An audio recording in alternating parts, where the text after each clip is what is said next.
लोक कथा बहू की चतुराई। कथावाचक निधि सहगल। एक गांव में 7 भाई बहन रहते थे। 6 तो भाई और 7वीं बहन। उसका नाम बिरनबाई था।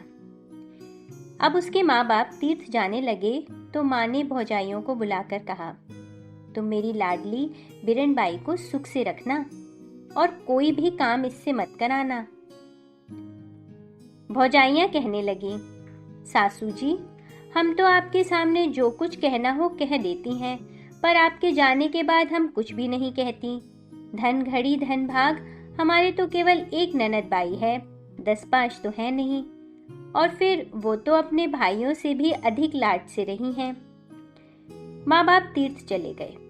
इधर सब भाई अपने अपने काम से बाहर जाते। एक दिन सब भाई इसी तरह बाहर गए हुए थे। भौजाइयाँ बोली, चलो हम सब मिलकर पीली मिट्टी खोद लाए। ननद उत्साही थी, बोली, हाँ भाभी चलो जल्दी ले आए। सबकी सब पीली मिट्टी लेने गईं। भौजाइयाँ खोदती तो पीली मिट्टी निकलती और ननद खोदती तो मोती निकलते। भौजाइयों ने पीली मिट्टी की टोकरी भरी, ननद ने मोतियों की। भौजाइयों ने देखा तो जल गईं।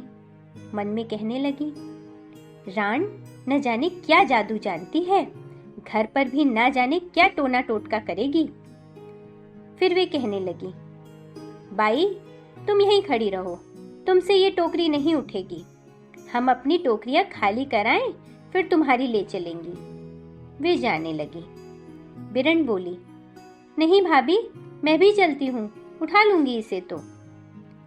नहीं बाई, तुम इतना बोझ कभी नहीं उठाई हो।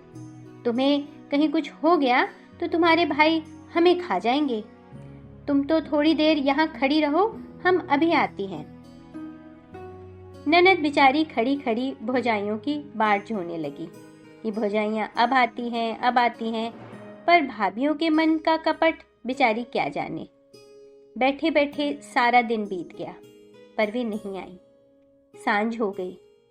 उसी समय वहां से साधुओं की एक टोली निकली। बिरनबाई ने एक साधु से कहा, महाराज मेरी टोकरी उठवा दो। साधु ने देखा कि लड़की अकेली है। कहा, बच्चा तू यहाँ अकेली क्यों है? बिरनबाई ने सब हाल कह सुनाया। मौका देखकर साधु उसे अपनी टोली में ले गया। बिरनबाई रोने लगी, पर वहां कौन सुनने वाला था। कई दिन हो गए, साधु ने उसे कहीं नहीं जाने दिया। धीरे धीरे वह उसे छोटे मोटे गांव में भिक्षा मांगने भेजने लगा। अब वह सब घर बार कल गई।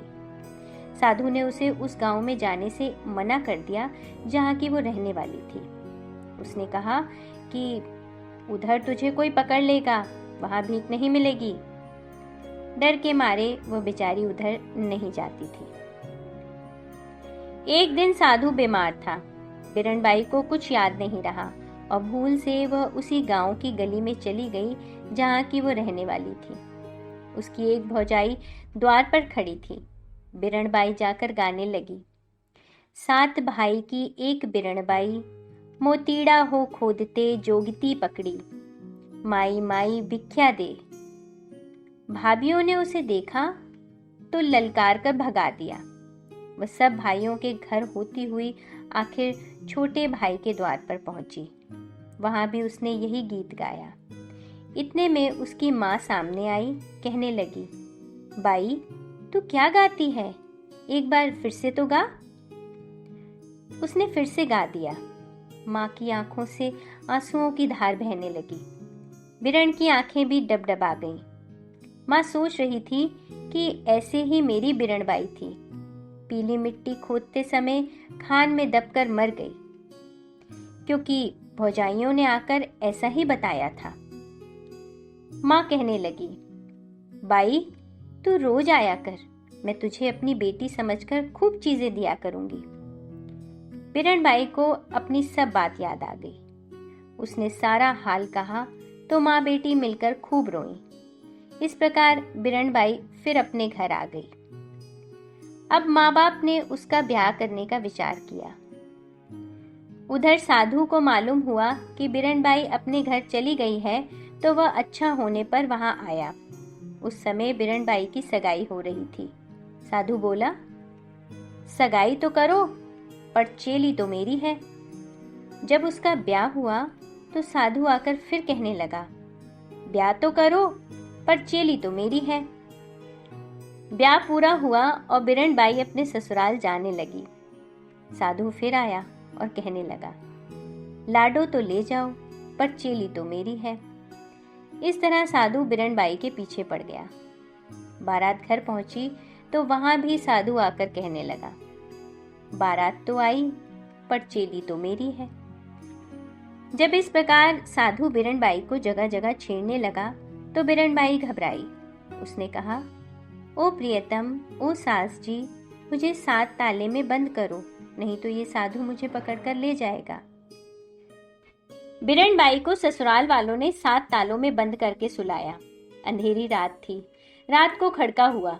बिरनबाई जागी। उसने कहा, पहला ताला टूटा, सास जी जागो। दूसरा ताला टूटा, ससुर जी जागो। तीसरा ताला टूटा, जेठ जी जागो। चौथा ताला टूटा, जेठानी जी जागो। 5वां ताला टूटा, देवर जी जागो।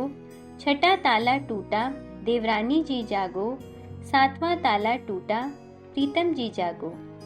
इस तरह बिरनबाई ने सबको जगा दिया। उसी समय साधु ने 7वां ताला तोड़कर बिरनबाई के कमरे में प्रवेश किया। सबने मिलकर उसे पकड़ लिया और उसकी ऐसी मरम्मत की कि फिर उसने कभी उसकी ओर आने का साहस नहीं किया। बिरनबाई अपने घर में सास ससुर की सेवा करती हुई आनंद से रहने लगी। किस्सा था सो पूरा हो गया। सुनने वाले बूढ़े हो गए। लोक कथा बहू की चतुराई। कथावाचक निधि सहगल।